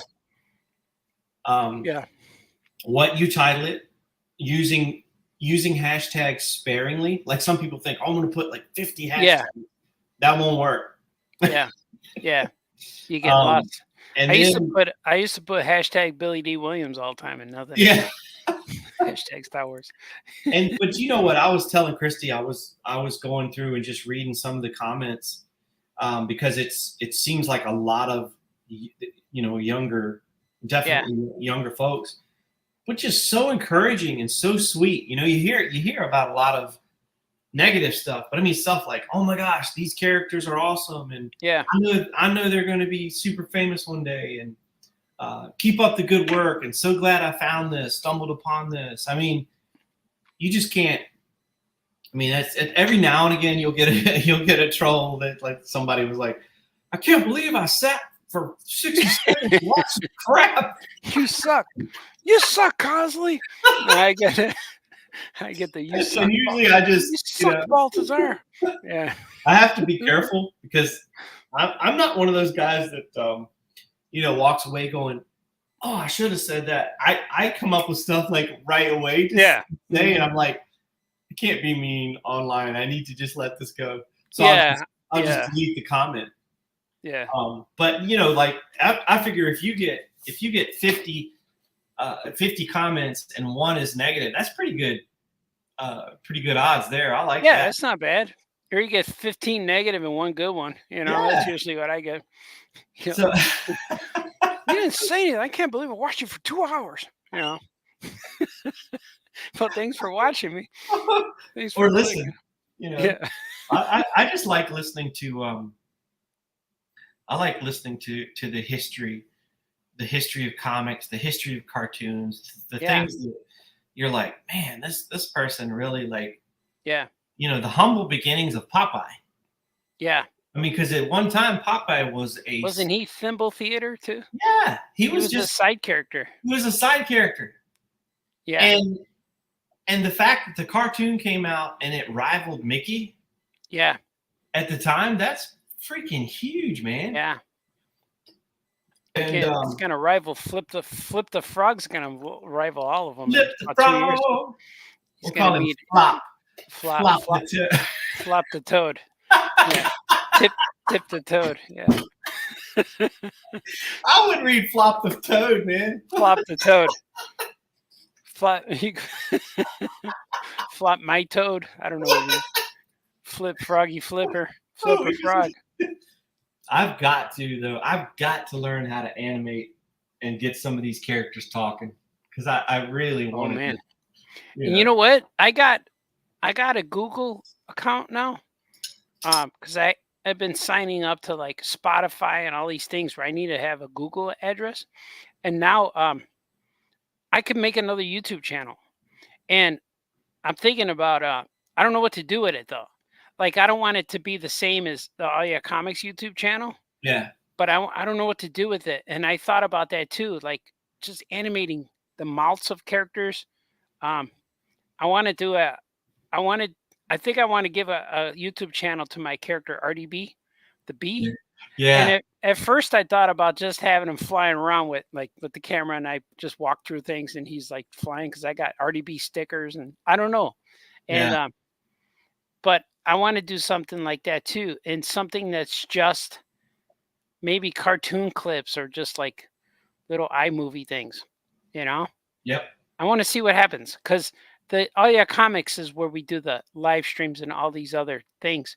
But if I do an Artie B specific, that might be fun. Artie B meets Marco Mouse. So I have this gag for Artie B I had for a long time, and I'm trying to figure out where to put it where he has a stinger, you know, and I need a character to ask him, what's that on your butt? He says, oh, it's my stinger. He goes, what's it for? He said, for stinging people. And then he said, did you ever use it? And he says, no, I can't find the right person to put it into yet. So, but I'm like, I want to do this joke, but I got to figure out, I can't figure out who to stick it in yet. I haven't found the right person. And he's up because the Artie B character came because, well, it's just me. But when I did my eBay name, 2001 or whatever it was, I just chose Artie Bee Collectibles. That's my store. And my eBay name is Artie _B, BEE. Yeah. So I just did that, just like, all right, let's do this. So it's Artie B. The name existed. And so when I was had my agent all the time, talking to agent, and she would call me Artie B too because of that. And one of my book pitches was an Artie B book. And I didn't have any story of it. And all I had was the character. I just sent her this, and he flies around like he's high. And then so she always asked me if that was based on me, of course. I'm like, yeah. She goes, because you're like, you're always high, like our meetings, you're like high or drunk. I'm like, no, I'm never like high or drunk. Like, you're getting me. This is really me. I'm talking to you as me. And she went, oh, you're like the Artie B character. Like, man. So She thought you were high. she thought I was high at all our meetings. I'm like, no, I'm not high. Like, this is me talking. Because the way I would describe stories to her, she'd freak out. She's, oh my God, you're crazy. And so just a few years ago, one of my friends, Sarah Richard, whenever I'd show up to the New York Comic Con, she would sing, Artie B, Artie B, Artie B, yeah, Artie B, you know. like to beat the Beatles. And so this Artie Bee has just been becoming a thing. So I think I want to do an Artie Bee channel, just cartoons, just comics, just maybe like voiceovers. Yeah. That'd be fun, right? Yeah, that sounds awesome. Yeah. Yeah, because you watch the old We're down to one viewer right now. No, already got back up with 2. All right, we just doubled it. I don't even know. Hey, hi mom. Is it mom? My mom too? My mom and your mom. Let's see, maybe people. Anthony Latch might still be here. I read a bootleg Emmett Otter comic by Jamie. Yeah, that's it. We got one comment. Yeah. I forgot what I was going to say. You were going to say something. Artie Bee. Hmm. Also, I have a few comics I'm working on with a lot of bugs. There's a few stories. I got to get to all these things though, man. Yeah, I had one years ago that I was going to do called Junebug Shuffle. And it was a bunch of bugs, and they would just hang out and talk about their day. Yeah. I got these characters I want to use for our next book called The Toasty Ghost. Yeah. And they're always drinking out of mugs, but they're always drunk. They're always drunk ghosts. So they just sit on top of headstones. They're just hanging out in the graveyard, just sitting. They're haunting, but they're always chilled. I did them several times. They're always hurt and drunk. Toasty Ghost. Mm-hmm. I wanted to be a newspaper cartoonist so bad. Yeah. When I was little, and I always tell people, I said when I got old enough, and I felt like I was good enough, I said their papers just disappeared, and so you had to do either go online or find a magazine like yeah. But we're down to one person. Is it he the last? I don't know who it is. I don't know if I could click on it to see who it is. No, it doesn't. It doesn't tell me. Oh, they're watching from All Yeah Comics. Oh, cool. Oh, they're watching from YouTube. I got 2 viewers from YouTube. Okay. Because I'm in I was gonna view on I was gonna broadcast this live show on Twitter, but now they want me to pay. So Twitter, I had to take them down. Oh, they want me to pay premium. Yeah, Anthony Latch is here. He's still here on YouTube. The other one's probably me because my window's open, probably. No, I don't know, but that's cool. Well, that's really. Hopefully it's a good show because we were talking earlier. Like it's the algorithm. You got to find out when people are around. Well, the thing is, I just like hanging out talking about comics. So yeah, we don't care. This is kind of what we do when you're here or when I'm there in Chicago. Yeah. And we could have just been recording this. This might be a recording instead of a live show. Yeah. But we decided to record it live. That's what we did. Swig for Swig. Live videos. Oh yeah. We got 1 like and 2 viewers. It's like that's good. We could have did this in our living room and had more people. I got one extra person coming home at about 5. I remember going to a show one time or telling me about a show, and it was like you were mad at it, and you says, "I went over there. I didn't sell anything. I could have sold more books at my living room. I didn't sell nothing at home either." I remember that. You were mad. I forgot what that was. Yeah. We got another viewer. That's pretty good. All right. And let's see. I didn't know I could see where they're from. Oh, they're all on YouTube.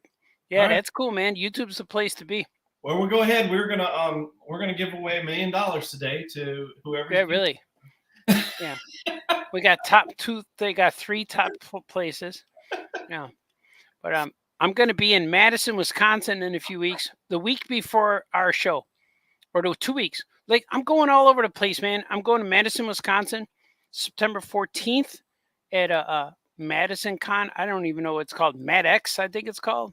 Madison Comic Expo. But I'm going to be there sharing a table with Steve Harold, one of my buddies, Steve Harold. And then Then after that, I'm going to Colorado. Did you hear about this, sir? Colorado. I'm going there because Yogs has been nominated for a Oh, SIPA yes. award. Yes, Yeah, I man. did hear that. Yes. Yeah, so I'm really excited about that, and it's going to be cool, man. That's going to be so good. And a book that I wrote 30 years ago, story that I wrote 30 years ago, that I'm rewriting it now, is nominated, and there's 3.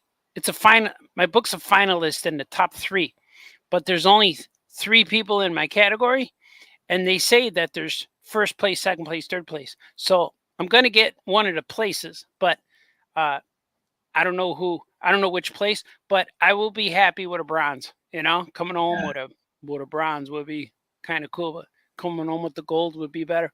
But we'll see, man. I bought my dinner ticket to have prime rib. They're going to feed me prime rib and Caesar salad and stuff, and I'm going to go there and enjoy it.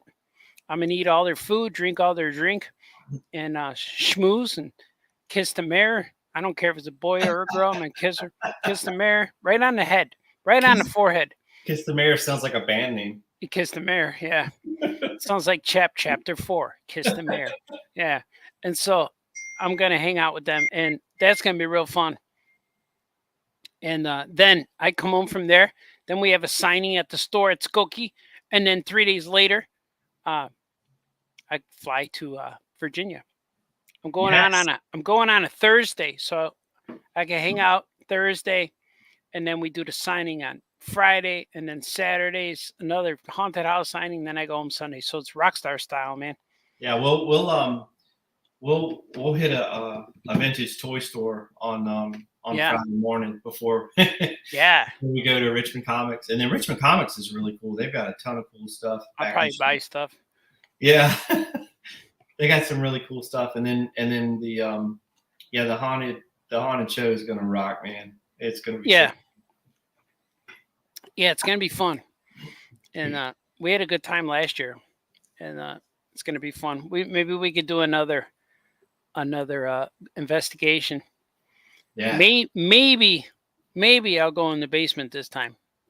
Oh, I'm not sure though, because I saw your video when you went down there. It was they gotta and now I can't stop thinking of Trip the Toad. Trip the Toad. Trip the Toad. We gotta draw him.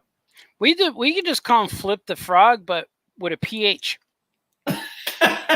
Flip, and people will probably call him Phil. Is it Phil the Frog? No, Flip. No, Flip the Frog. Or something with we'll call him Flub. Flub the Frog. Flap the Frog. We'll change one letter. Flep the Frog. Flop, floop, flop the Frog. So you got Frog, Toad, and you got Tadpoles. Tadpole, the tadpole hole. I wonder, Flip will be public domain. I don't know if Up Iworks had family and stuff. Yeah, because his daughter did the Up Iworks documentary, which is awesome. By the way. Cool. His whole story about how he met and how he, hung out with Walt and really, I mean, but he even said, and I thought this was pretty cool. He was like, I designed Mickey, but Walt gave him life. Yeah, he brought him to life, right? He was the voice, he was the story, he was the heart, and he kind of proved that with Flip the Frog, because obviously it didn't, Flip Frog would have got canceled. He likes to touch butts, doesn't he? Flip Frog. Yeah.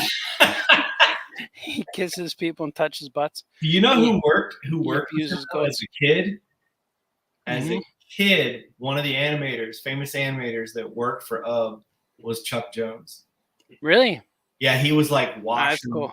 washing cells or something. Yeah, sharpening pencils. Yeah, doing the low totem pole stuff. Mm-hmm. That's crazy. Crazy. I like that. Flipping the frog. We can call him Flip the Bird. That'd be good too. Yeah, finally came up with that joke, Baltazar. Took you 3 hours. I'm gonna have to post a short in a little while here. Yeah, man. I think I'm gonna show Blue Scar the Samurai today. Oh yeah. Did you already film your shorts? Sometimes I do, but the one that captures the most, because you can look and see, okay, well, who watched it and who swiped away and who was like, oh god. Yeah. And most of the time, it's the reveals where Oh yeah, when you turn it around. Yeah. That those videos, and I mean not just me, but like if you look at people doing paintings, yeah. Like, hey, I spent 80 weeks on this. Yeah. And you look, it's got like 500,000 views. Yeah. So That's yeah, cool. I'll probably do Blue Scar the Samurai because I did that. That was a commission for one of my best patrons, my buddy Heath. And I'm like, now I want to do a Blue Scar the Samurai book based off of this. I don't know if I showed it to you, but I'll. That's probably what I'm going to post today. That's cool. Yeah, man. I like that. Yeah, man. I like everything Blue Scar. I'm gonna print that Drew and Jock collection too. You sent me your collection. It looked really good. Oh, Blue thanks, Scar man. collection. Was that a 200 pager? Your Blue Scar book? It ended up being 120. Oh, okay. Something like that. Yeah. Because I looked at printing the 200 pager, and it would cost me about $15 or $16 each book to print. Yeah. Yeah, they're pricey. So that's why I kept my, because I really could have printed, like, I have gotten so many cool Blue Scar drawings from friends, from cartoon buddies. Yeah. I could have done a whole nother book. Right. Yeah. And it's just so cool, especially when you get one out of the blue. Like one of the most recent one, there's a friend of mine, I think he lives in Japan. He did this amazing, like, Blue Scars coming at the camera, the swords coming at the camera, and crimsons in the background. Yeah. And he colored it all retro, and I'm like, dang, this looks good, man. Yeah. I want to get you one too. I sent you a sketch one time. I forgot. Yeah, you did while you were here. Yeah. Oh, yeah, and you sent me one where you had movies. Yeah, boobies, yeah. But I want to do I'm going to do a Drew and Jot volume 2 instead of doing the 5 issues, because that seemed a little bit, it seemed like I was spending more money on it, Plus, people got to wait to get the whole thing. But I don't know, like, I'd have to sell it for like $20 or $25 to make any money. But yeah. I think I'm only going to print like 50 at a time. That's what you did, right? You did 50 or so. Yeah, I did. I did 75. Yeah, and it feels good too when they sell out. Yeah, we go back to print. Yeah, because I mean that's not a huge amount, but once they're gone, and the things that we like to do, like the Blue Scar, the orange cover, that's probably the rarest that we've done. It was 75, and I've never reprinted that cover, even though Tyler was like, I want to do that cover again. Yeah. I'm like, well, we'd have to do the background different because Yeah, right. Because I've only got I think we've got 2 copies of that original print run. Oh, cool. And it's funny because I had an editor look at it, and he was like, and I tell people this. I mean, we did the first one, we didn't know what we were doing. Yeah. And he's like, it's he said it starts off rocky, but then y'all really, by issue 3, it's like you know where you're going. Yeah. But just sometimes you've got to take those steps. Otherwise, you'll never get into it and do it, Yeah, you just gotta you gotta do it. And like 30 years ago in the 90s, that's how I was making the Crybaby adventures. You just have to jump in and start. Yeah. Because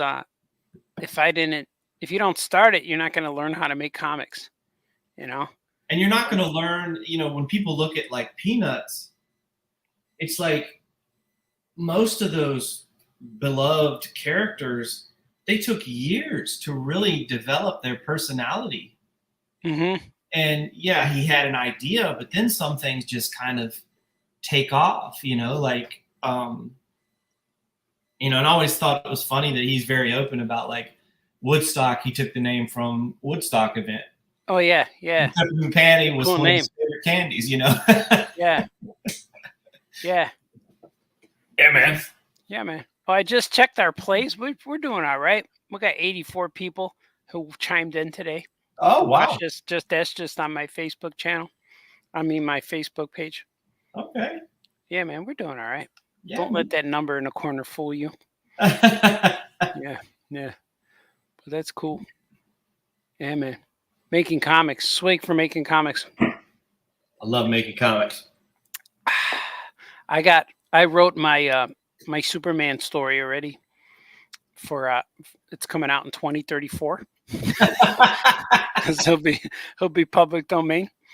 And I tell you, when I made my Mickey book, well, it's not Mickey, it's Steamboat Willie. And in my comic, his name is Willie. And I was selling them at C2E2. And one day I had a guy come and buy it. And then he came back the next day. And I recognized him, like, oh, hey, man, you want more? And he's like, I want to let you know I bought this.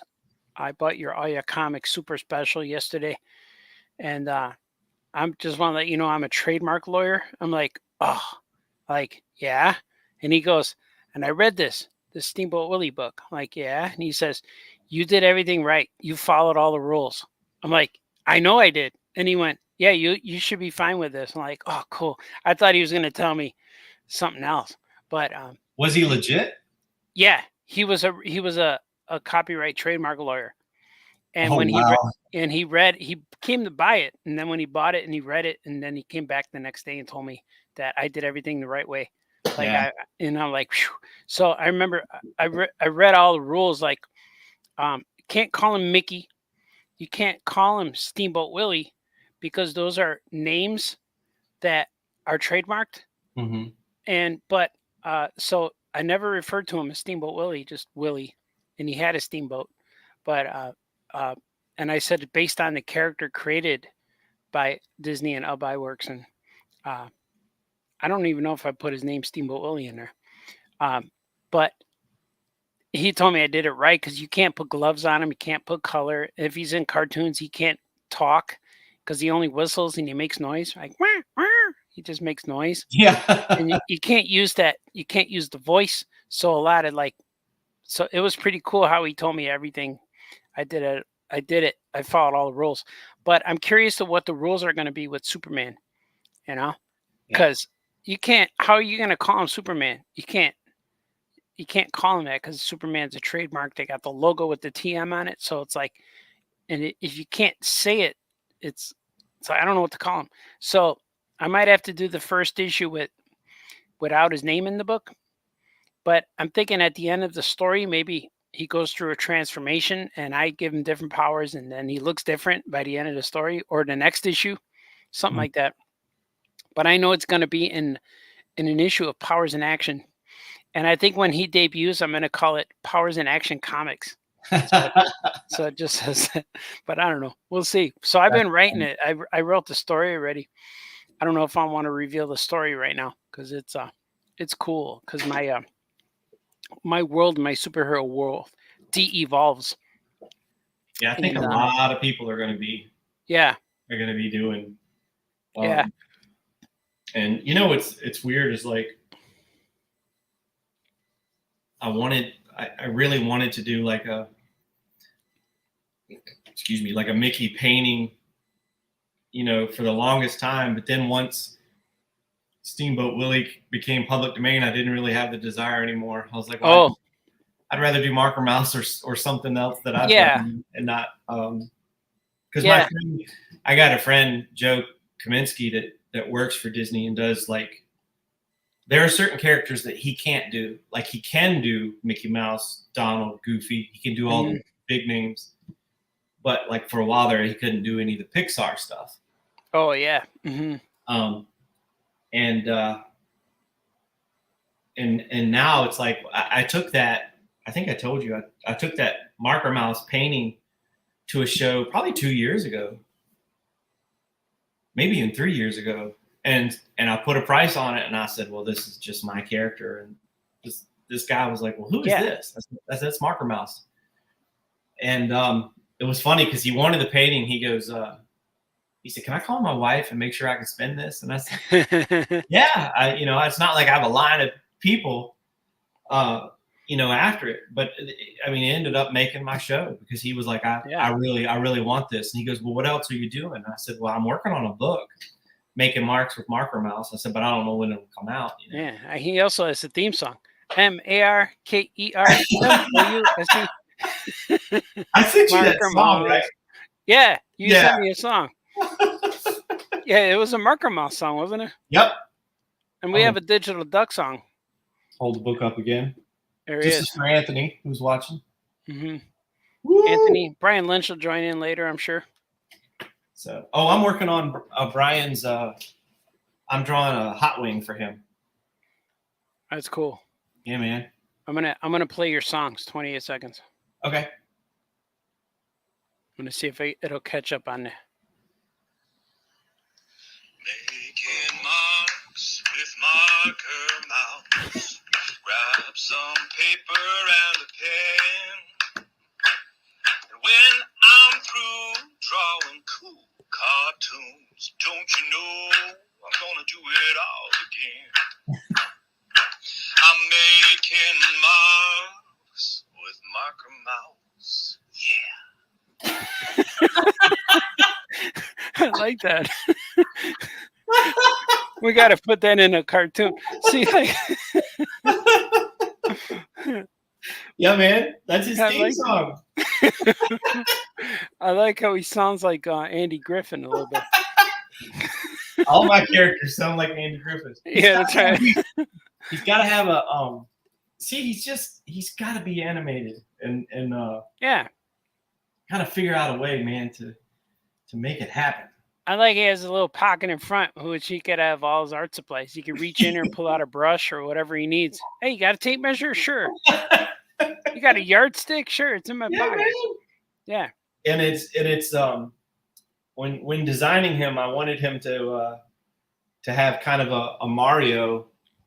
Oh yeah. Mario outfit, but not because everybody tells you if you're designing a character, you need to use primary colors. That's the most popular, red, blue, and yellow. And I'm like, what if I went with brown? Yeah, brown. It's brown and gray. Something drab. And but then the blue helps him. Yeah, the blue pops and the white helps gloves. him pop.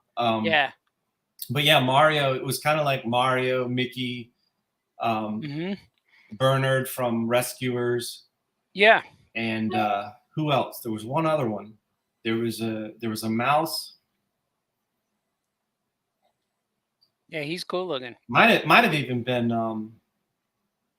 because I've been watching Top Cat because that comes on MeTV.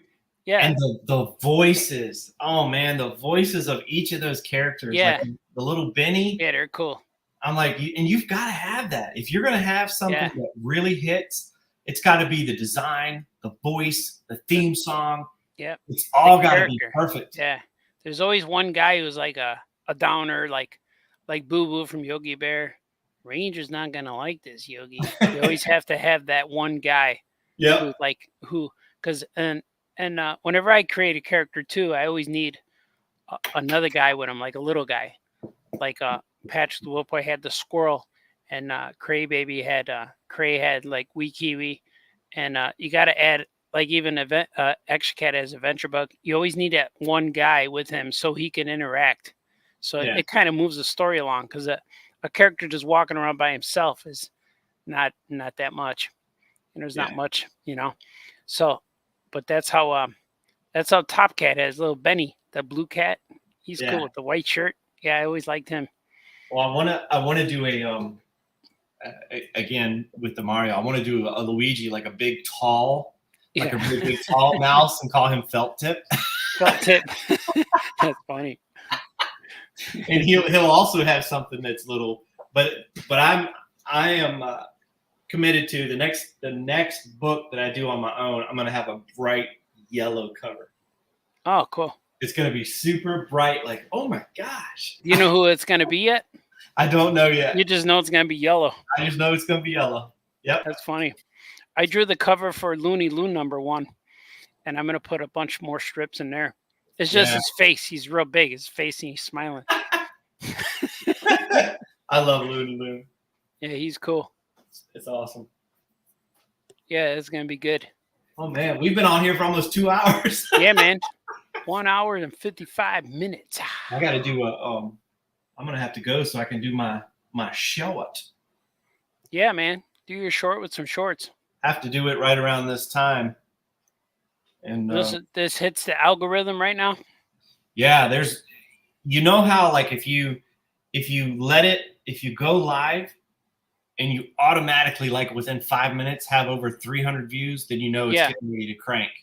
Yeah. But if you wait 15 minutes and it has 2 views, Yeah. you need to either change the title, change the description, or delete it and repost it. Like our show. It's called Lunchtime Funtime. I don't know what I should have called it. Yeah. Yeah. I should have put it like Getting Drunk with Jamie. And be like, oh, I want to see these guys get drunk. Yeah. Looney. Lunchtime Looney. Anthony Latch is like, he's still here. Look, it says, I'm Looney for Looney Loon, and I'm a Mark for Marker Mouse. That's a pun right there. You heard that pun. I like it. I want to get his crispy book. Crispy Rice Crispy, whatever. I'm getting it when it comes out. Yeah. Yeah, man. That's good. So we good? Should we wrap up this show? Let's wrap it up, bro. This is one of my favorite shows. Yeah, this is the best show ever. Yeah. So let me see. Let me remind people why they're here. Should I do it again? Should I unboxing? Let's do it.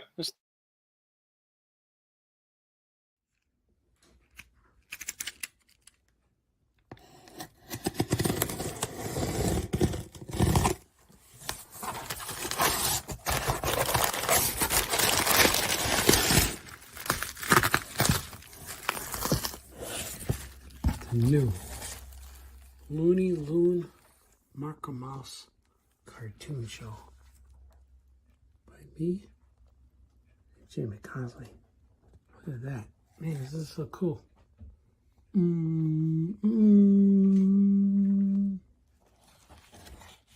Wow, look at that. Oh, looks good, man.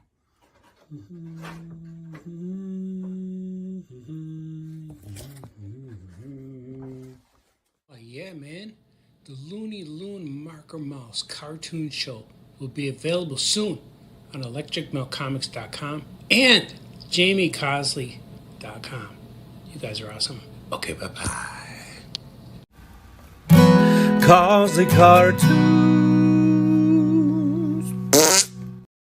Oh yeah, man. You guys are awesome. That's good stuff, brother. Yeah, man. This has been good. Make sure everyone who's watching us, if you're in the area of Mechanicsville, Virginia, on September 28th, me and my friend Jamie Cosley, we will be in a haunted cabin, drawing for people and selling books, and we will have Looney Loon Marker Mouse exclusive. Yeah. It's going to be awesome. Yeah, man. Yeah, this was good, sir. We'll do this again. Yeah. Let's do it. Yeah, man. You guys are awesome. No fighting, no crying. Be nice to each other. Do the things that make you happy. You guys are awesome. Okay, bye-bye. Art. Oh yeah! Oh yeah! Oh yeah! Oh yeah! Oh yeah! Oh yeah! Oh yeah! Oh yeah! Famous cartoonist says things. Oh yeah! Oh yeah! Famous cartoonist draws things. Oh yeah! Oh yeah! Famous cartoonist paints things. Oh yeah! Oh yeah! Famous cartoonist Art Balthazar!